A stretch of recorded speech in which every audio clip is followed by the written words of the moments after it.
बिस्मिल्लाहिर्रहमानिर्रहीम। अमेज़ोन पे काम करने के लिए, अमेज़ोन को समझने के लिए हमने ये सेशन स्टार्ट किए हुए हैं, जिसपे हमारी डिस्कशंस अमेज़ोन की बिल्कुल बुनियादी मालूमात से शुरू होके अब थोड़ा एडवांस लेवल तक पहुंच गई है। हमने प्रोडक्ट को सिलेक्ट करने के क्राइटेरिया पे बात कर लिया है, प्रोडक्ट के एट्रीब्यूट्स पे बात कर लिया है। इन सारी चीज़ों को देखने के बाद अब हम प्रोडक्ट सोर्सिंग की तरफ जा रहे हैं कि how to source a product.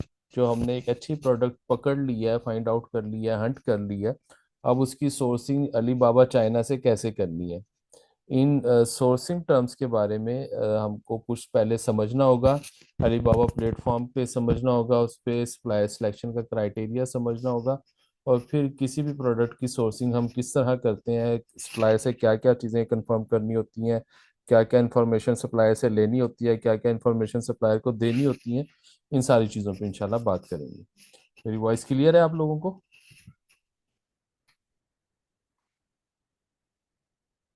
Ji sir, आ रही है आपके पास।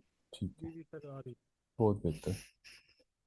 ये कुछ ट्रेड टर्म्स हैं। ये ट्रेड टर्म्स यूं समझ लें, अलीबाबा पे काम करने से पहले, अलीबाबा पे काम स्टार्ट करने से पहले हमें समझना बहुत ज़रूरी है। इन्हीं की मदद से हम अलीबाबा सप्लायर के साथ बात कर रहे होते हैं, प्रोडक्ट की क्वालिटी के बारे में, प्रोडक्ट की प्राइस के बारे में, प्रोडक्ट की डिलीवरी के बारे में। इन्हीं टर्मिनोलॉजीज में बात कर रहे होते हैं। सबसे पहली ट्रेड टर्म जो आपको समझने की ज़रूरत है वो है EXW price. X works price, ये लिखी हुई है, मैं हाईलाइट कर रहा हूँ आप लोगों के सामने। ये आप लोगों को इसका आसान तरीन मतलब समझाने के लिए, एक्स वर्क्स प्राइस, जो प्रोडक्ट आपको चाहिए, जो आप अपने अमेजोन स्टोर पे बेचने के लिए प्रोडक्ट alibaba.com पे परचेज करने जा रहे हैं, उस प्रोडक्ट की अपनी प्राइस क्या है, उसको एक्स वर्क्स प्राइस कहा जाता है। प्रोडक्ट वो जो बिल्कुल रेडी टू शिप हालत में पड़ी है, चाइना के किसी भी कोने में पड़ी है, जहां कहीं वो प्रोडक्ट पड़ी है उस जगह मौजूद होते हुए बिल्कुल फिनिश्ड गुड का, बिल्कुल फाइनल प्रोडक्ट का, जो आप रेडी रेडी टू शिप है, चाइना से आपके अमेजोन सेलर स्टोर पे भेजी जा सकती है, उस प्रोडक्ट की प्राइस क्या है। अब प्रोडक्ट की काफ़ी जो है ना कंडीशंस या काफ़ी हालत हो सकती है कि अभी वो प्रोसेसिंग में है, अभी मैन्युफैक्चरिंग में है, जो बिल्कुल फाइनली प्रोसेस हो गई है, पूरी तरह मैन्युफैक्चर हो गई है, पैक हो गई है, रेडी टू शिप है। ऐसी प्रोडक्ट की प्राइस को EXW या एक्स वर्क्स प्राइस कहा जाता है, जो चाइनीज सप्लायर के नज़दीक या आपके यहाँ आपके लिए काबिल कबूल सूरत में है। जिस हालत में, जिस कंडीशन में आपने Amazon.AE या Amazon.SA पे प्रोडक्ट बेचनी है, उस हालत में वो प्रोडक्ट चाइना के किसी कोने में पड़ी है, दुनिया के किसी कोने में पड़ी है, वहां पड़े पड़े उस प्रोडक्ट की प्राइस क्या है, उसको EXW प्राइस या एक्स वर्क्स प्राइस कहा जाता है। ये बिल्कुल बेसिक टर्म है। जब भी हम अलीबाबा पे बात करते हैं प्रोडक्ट की प्राइस के बारे में, तो हमें वहाँ दो तरह की प्राइसेस कंफर्म करनी होती है अपने सप्लायर के साथ, जिसपे हमारी बार्गेनिंग होती है, जिसपे हम कंसेशन के लिए अपने सप्लायर को बार बार कहते हैं और मजबूर करते हैं। उनमें से सबसे बुनियादी चीज़ जो प्रोडक्ट की अपनी प्राइस है, उसको टेक्निकली यहाँ इस प्लेटफॉर्म पे या वर्ल्ड वाइड कहीं भी जब आपने होलसेल का काम करना है, बड़े लेवल पे बात करनी है किसी से, टेक्निकल होके बात करेंगे, अगला सप्लायर समझ जाएगा, वो आपको ट्रिक नहीं करेगा। वरना ये लोग बातों में फंसाने की कोशिश करते हैं और बाजी दफा इन्वेस्टमेंट भी ज़ाया हो जाती है इनकी बातों में आके। EXW प्राइस, ये सिंपली आपकी उस प्रोडक्ट की प्राइस है जो आप अमेजोन पे बेचना चाह रहे हैं। इसमें ट्रांसपोर्टेशन के, इंश्योरेंस के या कस्टम क्लियरेंस वगैरह के, टैक्स के या इनकम टैक्स के या विदहोल्डिंग टैक्स के कोई चीज़ भी शामिल नहीं है। ये only the price of product जो आप अमेजोन पे बेचना चाह रहे हैं, ये वो है EXW प्राइस या एक्स वर्क्स प्राइस।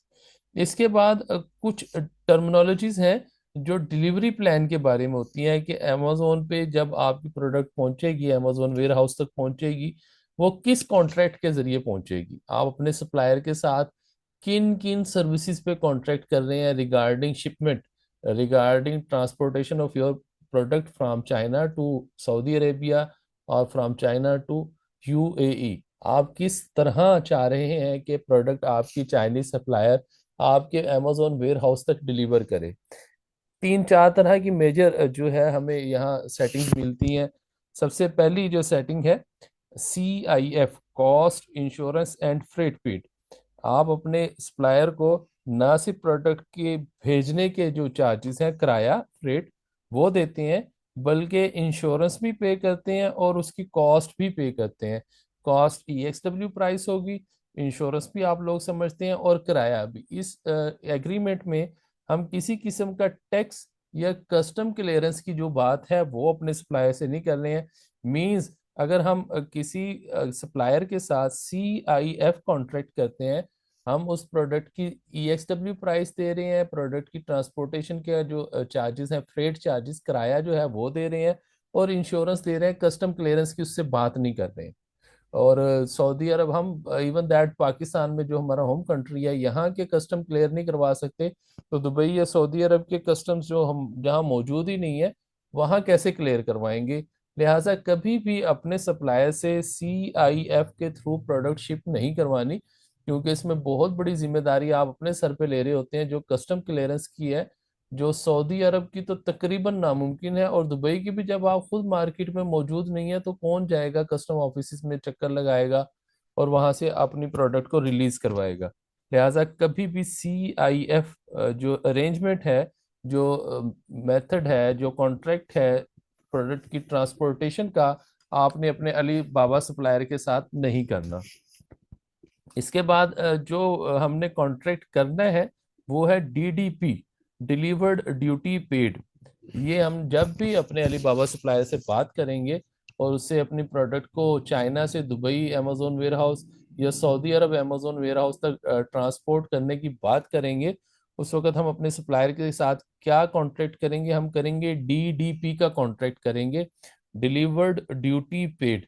बाजे लोग इसको डोर टू डोर सर्विस भी कहते हैं, आप वो भी कह लें तो इसने कौन सा बुरा मनाना है, लेकिन असल ये एब्रीवेशन है डिलीवर्ड ड्यूटी पेड का, DDP।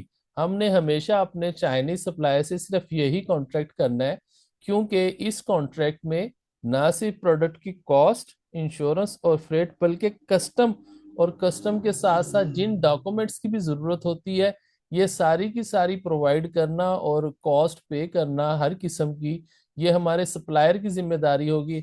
हमने जस्ट उसके साथ एक प्रोडक्ट की प्राइस और एक ये DDP प्राइस देनी है उसको। इसके बाद रास्ते के जो भी अखराजात होंगे, जो भी कानूनी ज़रूरतें होंगी, जो भी डॉक्यूमेंटेशन की ज़रूरत होगी, इंपोर्ट या एक्सपोर्ट लाइसेंस की, ये सारी की सारी जिम्मेदारी होगी हमारे सप्लायर की।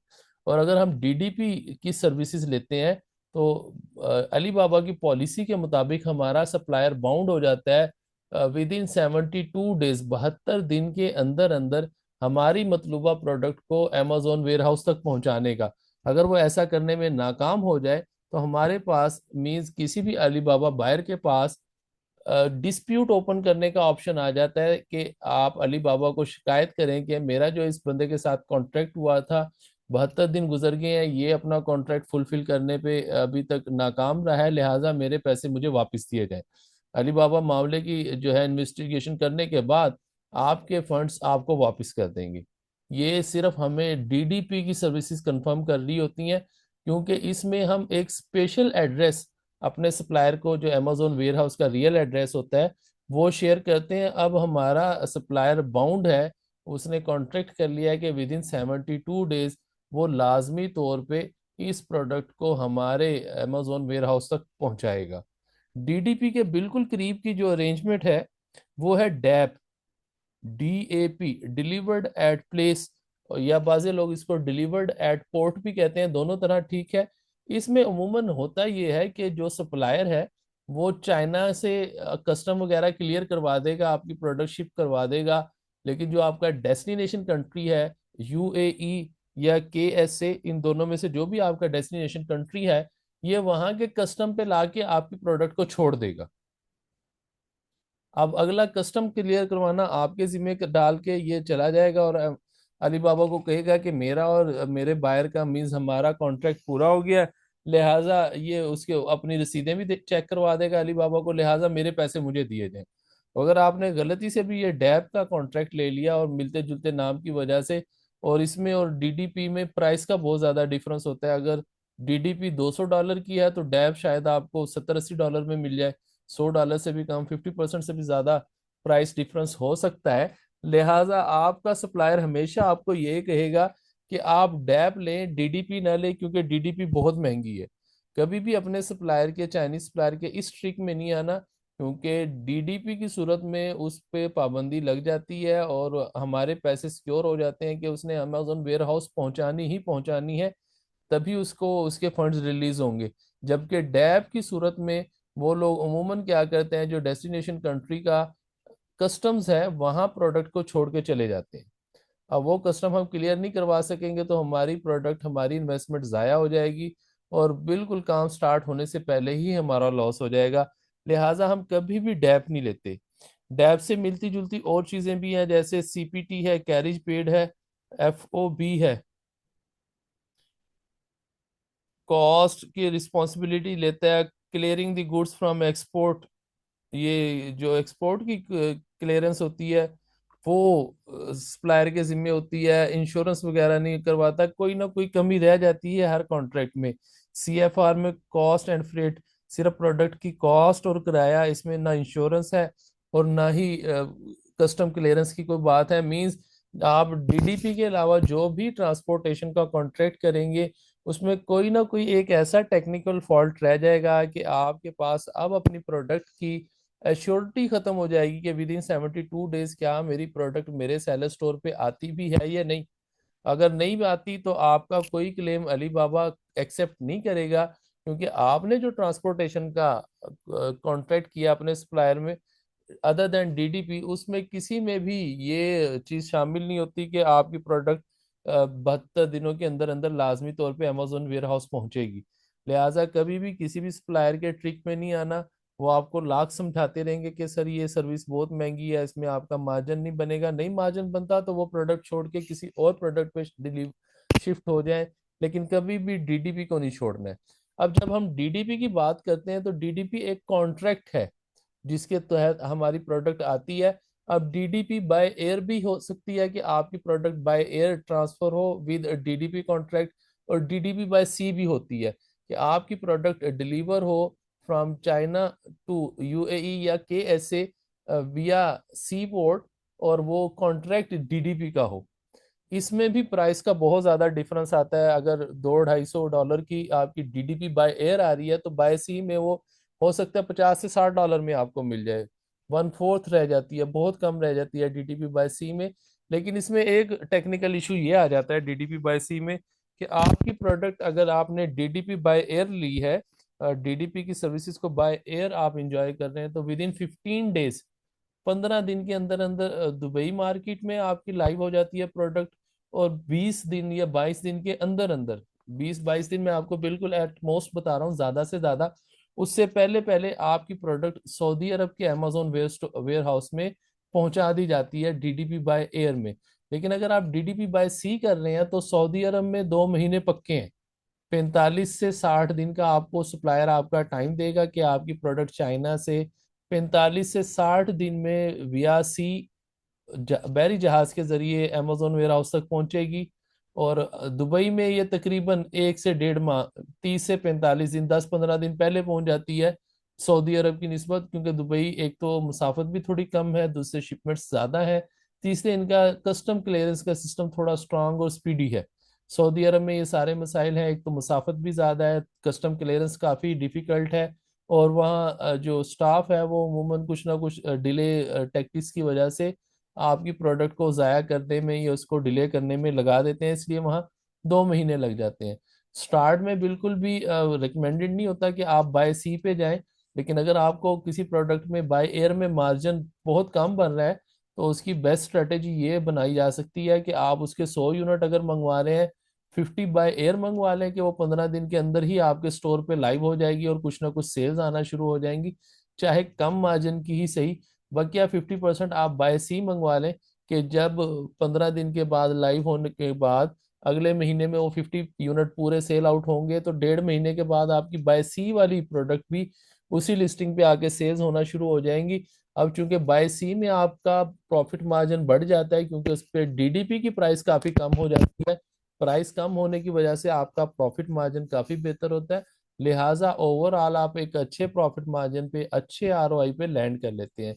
ये बहुत बेस्ट स्ट्रेटेजी हो सकती है कि हम डीडीपी बाय सी और डीडीपी बाय एयर का मिक्सचर कर लें। लेकिन अगर आपको किसी प्रोडक्ट की लिस्टिंग पे डीडीपी बाय एयर में ही अच्छा मार्जिन मिल रहा है, आरओआई आपका ग्रेटर देन 50 आ रहा है, मतलब रिटर्न ऑन इन्वेस्टमेंट आपका, ये प्रॉफिट रेशियो 50% प्लस आ रहा है, तो आप सारे के सारे बाय एयर भी मंगवा सकते हैं।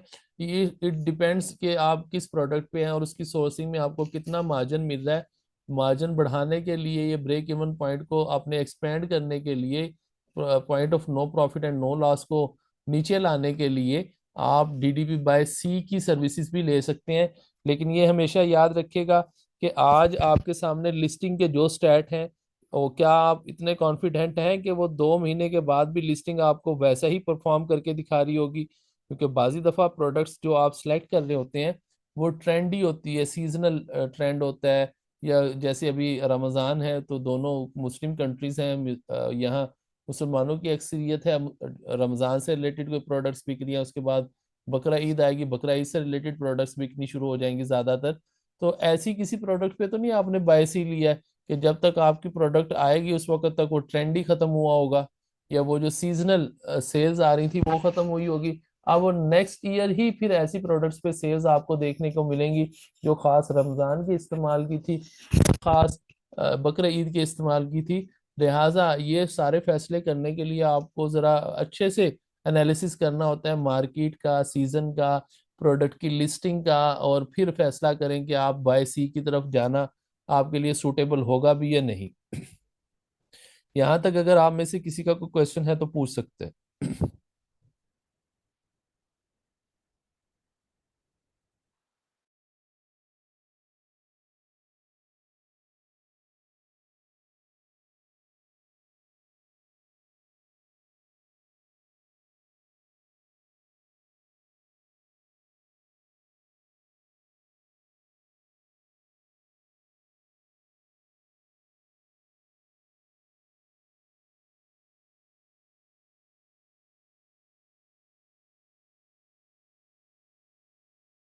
अभी हम कोशिश करते हैं कि किसी एक प्रोडक्ट की सोर्सिंग के लिए हमने जो 3 टूल्स इस्तेमाल डाउनलोड किए थे, उनमें से अलीबाबा सर्च बाय इमेज वाला एक था, उसको यूज़ करते हुए सोर्सिंग करते हैं। और सोर्सिंग के लिए जो सेलर की सिलेक्शन का क्राइटेरिया था वो भी हम सामने रखते हैं, और बकिया चीज़ें भी देखते हैं इस सारे सिलसिले में हम क्या क्या कर सकते हैं।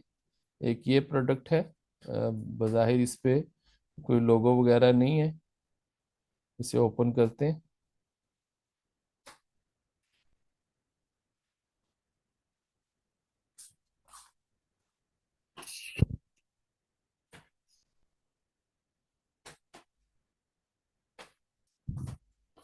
ये प्रोडक्ट है और 4 सेलर हैं। बज़ाहिर अच्छी लग रही है, अमेजोन चॉइस भी मिली हुई है, आइटम डिटेल में बीएसआर भी बहुत बेहतर है, और लिस्टिंग पे सेल्स बैच भी आ रहा है। बज़ाहिर इस पे जो हमारा हंटिंग क्राइटेरिया है ऑलमोस्ट फुलफिल हो रहा है। अब मैं इस यूटिलिटी को, अलीबाबा इमेज सर्च वाली यूटिलिटी को इस्तेमाल करते हुए अलीबाबा की लिस्टिंग्स पे लैंड करता हूँ। अ, ठीक हो गया, वो कहता है कि एरर आ गई है, हम दोबारा से ट्राई करते हैं, किसी और इमेज पे देखते हैं जहाँ ये प्रोडक्ट बिल्कुल वाजे हो।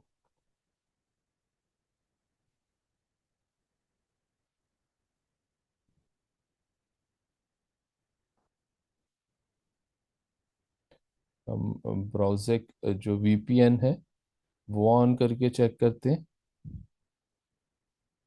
ब्राउज़र वीपीएन हमने ऑन कर लिया है। अब देखते हैं दिस टाइम के हमें प्रोडक्ट के कोई अच्छे रिजल्ट्स मिलते हैं इस यूटिलिटी से। ये अगर ऐसा कोई टाइमली ग्लिच आपके सामने आ जाए तो उससे परेशान नहीं होना, हर चीज़ का सलूशन आप लोगों को समझाया हुआ है। अब जैसे ही मैंने वीपीएन ऑन किया है, सेम प्रोडक्ट लिस्टिंग्स पे मैं आ गया हूँ।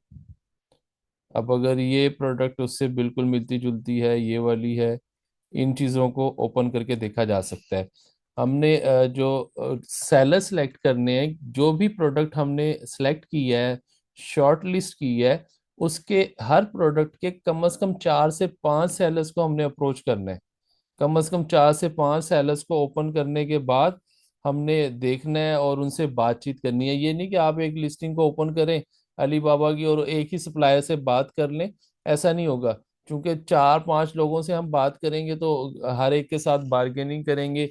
उम्मीद है किसी एक के साथ हमारी बेस्ट प्राइस पे बात तय हो जाएगी, जिसका रेट औरों की निस्बत बहुत बेहतर होगा। अब बात यह है कि जो 4 या 5 सेलर हमने एक ही प्रोडक्ट के सिलेक्ट करने हैं, जिनमें से बात करने के बाद किसी एक से हम सोर्सिंग करेंगे, फाइनल परचेज करेंगे। उनकी सिलेक्शन का क्राइटेरिया क्या है कि वो 4-5 सेलर कौन कौन से हो सकते हैं, उनका क्या क्राइटेरिया है हमारे पास। नंबर 1, जिस भी सेलर को आप सिलेक्ट करेंगे वो वेरीफाइड हो, उसको वेरीफाइड का बैच मिला हो कि ये सेलर वेरीफाइड है अलीबाबा पे। ये लिखा हुआ है सेलर के नीचे वेरीफाइड, मैंने हाईलाइट किया तो वो बिल्कुल गायब हो गया क्योंकि ब्लू कलर का था। मेरा माउस कर्सर आप देख रहे हैं, पहले सेलर के साथ भी वेरीफाइड लिखा हुआ है, दूसरे सेलर के साथ भी वेरीफाइड, तीसरे, ये सारी लाइन में शायद तीसरे सेलर के चौथे सेलर पे भी वेरीफाइड लिखा हुआ है। आप जिस सेलर को प्रोडक्ट की लिस्टिंग को ओपन करेंगे उसको वेरीफाइड का बैच मिला होना चाहिए।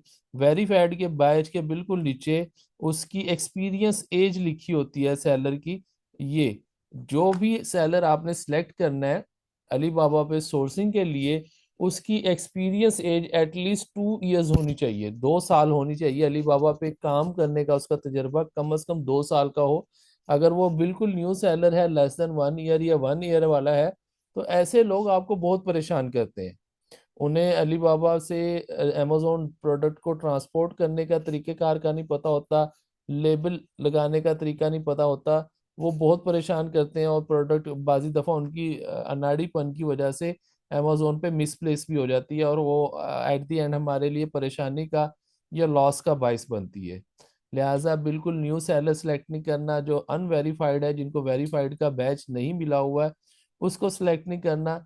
हाँ, जिसको वेरीफाइड के साथ ये ऑरेंज डायमंड्स मिले हुए हैं, दिस मीन्स कि ये बहुत अच्छा सेलर है। ये वेरीफाइड है और विदाउट डायमंड है, ये भी चलेगा, लेकिन अगर कोई डायमंड वाला आपको सेलर मिल जाए वो बेस्ट है। वेरीफाइड भी हो, डायमंड भी हो, और एक्सपीरियंस एज उसकी मोर देन 2 इयर्स हो। अब मैंने क्या करना है, मैंने इस लिस्टिंग को करना है ओपन। जस्ट जैसे अमेजोन की लिस्टिंग ओपन करते हैं हम क्लिक करने के बाद, वो मैंने ओपन किया है।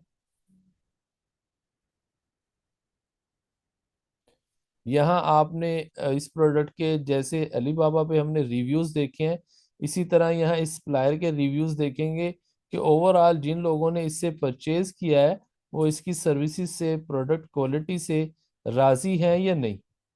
वो उनकी क्या कमेंट है, क्या राय है इस सेलर के बारे में, आपने वो चेक कर लेना है। और उसके बाद हम देखते हैं, यहाँ आपको प्राइस स्लैब्स बनी, प्राइस रेंजेस नजर आ रही हैं। अगर हम इस प्रोडक्ट के 100 से लेके 299 तक पीसेस लें तो पर पीस कॉस्ट हमें ये दे रहा है $4.5 की। अगर हम 300 से लेके 2000 यूनिट तक परचेज करें तो ये $3.8 पर पीस के हवाले से हमें दे रहा है।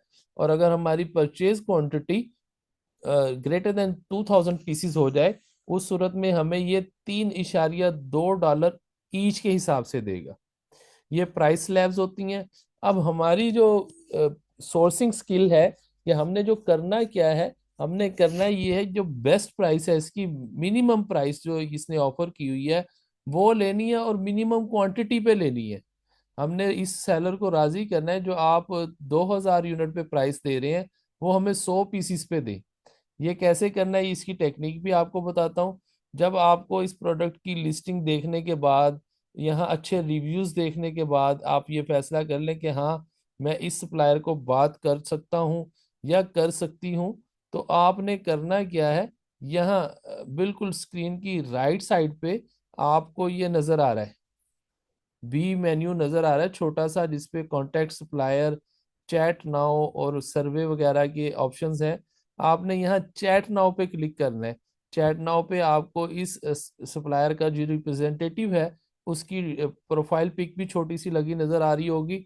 आपने कभी भी कॉन्टैक्ट सप्लायर पे क्लिक नहीं करना। कॉन्टैक्ट सप्लायर पे अगर आप क्लिक करेंगे इस सेम प्रोडक्ट के अलीबाबा पे अगर कोई 100 के करीब सप्लायर है, अलीबाबा सबको आपकी कॉन्टैक्ट इन्फॉर्मेशन शेयर कर देगा और वो लोग सारे मिलके आपको ईमेल कर करके और मैसेजेस कर करके पागल कर देंगे। उन सब से निमटना आपके लिए फिर तकरीबन नामुमकिन होगा। आप लोगों ने करना क्या है, चैट नाउ पे क्लिक करना है, जस्ट लाइक दिस। मैंने चैट नाउ पे क्लिक कर दिया। और ये याद रखिएगा कि चैट नाउ पे क्लिक आप उसी वक्त कर सकते हैं जब आपका बायर अकाउंट बना हो।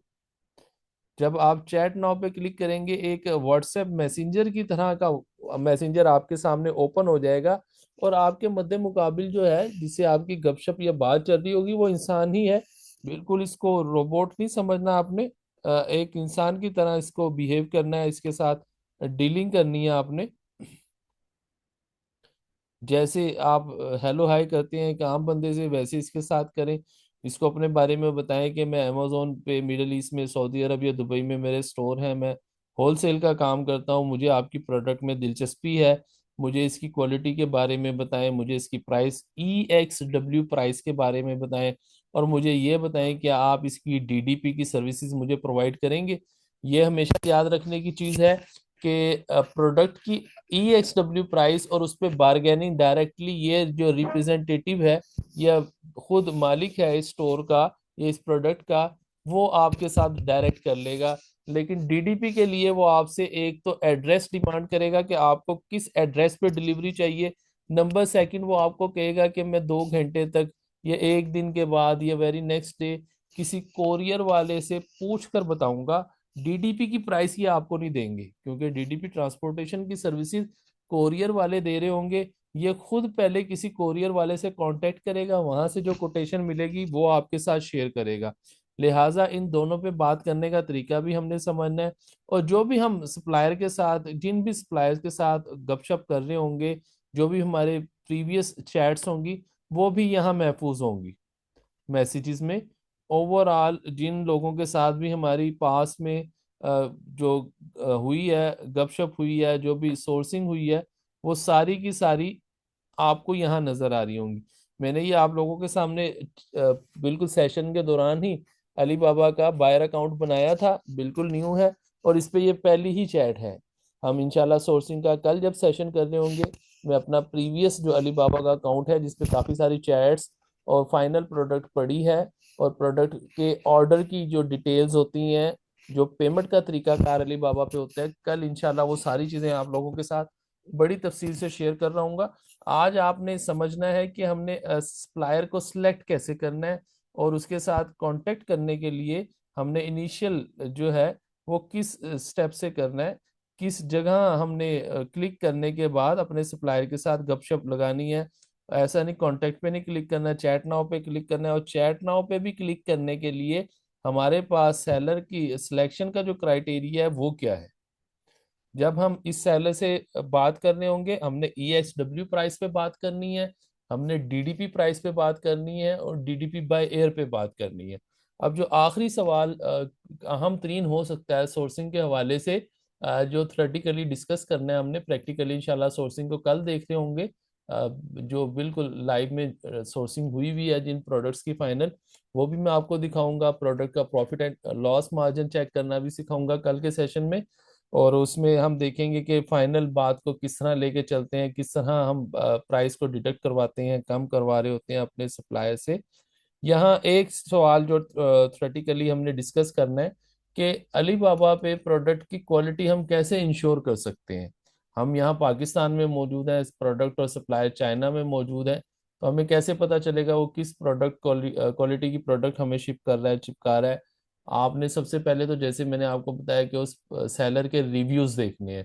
नंबर सेकंड, प्रोडक्ट की क्वालिटी चेक करने के लिए हमारे पास एक बेहतरीन टूल होता है कि हम यहाँ अपने अली बाबा सप्लायर को कहते हैं कि रॉ इमेजेस, RAW, प्रोडक्ट के रियल टाइम जो इमेजेस और वीडियो हैं वो हमें शेयर करें। एक तो ये है ना, ये प्रोडक्ट की एडिटेड जो कंप्यूटर से जनरेट किए हुए हैं, चाहे पिक्चर ली हुई है लेकिन इसको एडिट किसी प्रोग्राम के जरिए एडिट करके यहाँ लगाया गया है। एडिटेड पिक्चर नहीं, बिल्कुल रियल में वो अपने मोबाइल से प्रोडक्ट की पिक्चर आपको लेके भेजेगा।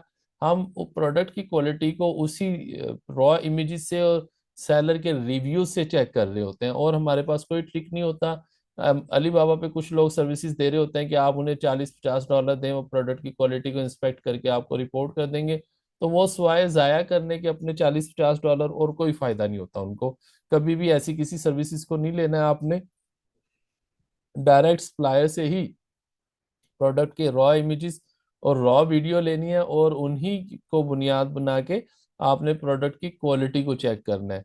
हमने करना है क्या होगा अली बाबा सप्लायर पे, एक तो सप्लायर को बहुत अच्छे से चूज करना है अकॉर्डिंग टू क्राइटेरिया, जिस जो सर्टिफाइड हो, वेरीफाइड हो, और जिसकी एक्सपीरियंस 2 साल से ज्यादा हो। ऐसे सप्लायर को ओपन करना है। डेफिनेटली उनमें से हम यही चीज चेक करेंगे कि जिनकी प्राइस जो उन्होंने बराह रास्त लिस्टिंग पे कोट की हुई है वो कम से कम हो। जिन सेलर्स की प्राइस हाई होगी, हम उनसे जाहिर सी बात है नहीं ओपन करेंगे। अगर नहीं कोई लेस प्राइस वाला है तो डेफिनेटली वही ओपन होंगे। फिर उनसे हम 4 से 5 सप्लायर के साथ बात जब कर रहे होंगे, जब हम डीडीपी की बात करेंगे, उनमें से आधे तो वैसे ही रिफ्यूज कर देंगे, इनकार कर देंगे कि हम डीडीपी की सर्विसेज नहीं दे सकते, क्योंकि सप्लायर खुद भी जानता है कि डीडीपी सर्विसेज देने से उसकी जान शिकंजे में फंसी रहेगी 72 दिन तक। वो आपको पहले माजरत कर लेंगे कि हम डीडीपी नहीं दे सकते, इसके अलावा कोई और सर्विसेज चाहिए तो बात हो सकती है। आपने भी ऐसे सप्लायर्स को टाटा बाय बाय कह देना है। और उसके बाद जब 3 या 2 या 4 लोगों से फाइनली आपकी बात चल रही होगी, उन 3-4 से बात करने में कोई आपको प्राइस ज्यादा बता रहा होगा, कोई प्राइस कम बता रहा होगा, एक तो आपको प्रोडक्ट की एवरेज प्राइस का पता चल जाएगा। नंबर सेकंड, डीडीपी की जब आप बात करेंगे तो कुछ सप्लायर्स डीडीपी आपको ज्यादा बता रहे होंगे, कुछ कम बता रहे होंगे। उसकी भी एवरेज का पता चल जाएगा कि ऑन एवरेज डीडीपी प्राइस कितनी चल रही है, प्रोडक्ट की ईएक्सडब्ल्यू प्राइस कितनी चल रही है। अब इस एवरेज का हमें फायदा क्या होता है? इस एवरेज प्राइस चेकिंग का हमें फायदा ये होता है कि कुछ लोग, कुछ चाइनीज सप्लायर ऐसा करते हैं कि हर कस्टमर की, हर बायर की बराह रास्त जो फोकस में प्राइस होगी वो EXW, मतलब प्रोडक्ट की अपनी प्राइस होगी, और वो उसी पे ज्यादा बार्गेनिंग कर रहा होगा। तो चाइनीज सप्लायर क्या कहते हैं कि EXW प्राइस कम कोट करके आपको फंसा लेते हैं, और जब आप डीडीपी की बात करते हैं वहां जो उन्होंने मार्जिन EXW प्राइस से कम किया उससे डबल ऐड करके आपसे और भी मुनाफा एंट्री होते हैं। जब आप 3-4 मुख्तलिफ लोगों से बात करेंगे, उनसे कोटेशन लेंगे, तब आपको पता चल जाएगा कि ये कोई सप्लायर आपके साथ कैसा ट्रिक कर रहा है। हमने EXW प्राइस भी मार्केट में सबसे बेस्ट चूज करनी है, और डीडीपी प्राइस भी सबसे बेस्ट चूज करनी है। अब ऐसे सप्लायर जिन्होंने EXW प्राइस काफी कम कोट किया है और आपको ट्रिक करने की कोशिश कर रहे हैं डीडीपी प्राइस के जरिए, आप उनको दूसरे सप्लायर की कोटेशन शेयर कर दें कि ये आप ही का भाई है, चाइनीज सप्लायर है, ये तो डीडीपी की प्राइस बहुत कम बता रहा है, आप इतनी ज्यादा क्यों बता रहे हैं? हालांकि डीडीपी उसने भी कोरियर से लेके देनी है और आपने भी कोरियर से लेके देनी है, और उसमें कोई क्वालिटी का इशू भी नहीं होता प्रोडक्ट की तरह, लिहाजा इतना डिफरेंस क्यों है? इंशाल्लाह बकिया कल मिलेंगे, और कल इंशाल्लाह इस प्रोडक्ट की सोर्सिंग